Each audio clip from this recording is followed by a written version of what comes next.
आज आपण बनवणार आहोत यम्मी यम्मी आमलेट. पण आमलेट एका वेगळ्या पद्धतीने. तर झालं कसं, मी सकाळ भाकरी बनवत होती आणि म्हटलं भाकरीबरोबर काय खायचं.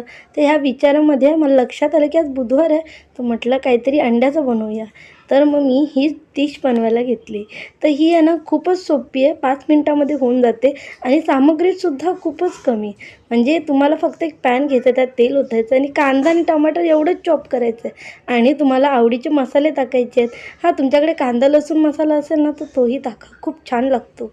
कांदा टमाटर आणि मसाला सगळा शिजल्यानंतर आपल्याला त्यात एक अंडं टाकायचं आहे आणि चवीनुसार मीठ टाकायचं आहे. माझ्याकडे शक्ती आहे, चवीनुसार मीठ टाकायचे. जर तुमच्याकडे नसतील तर तुम्ही कांदा टमाटर बरोबर शिजताना मीठ टाकू शकता आणि वरतून थोडंसं मीठ.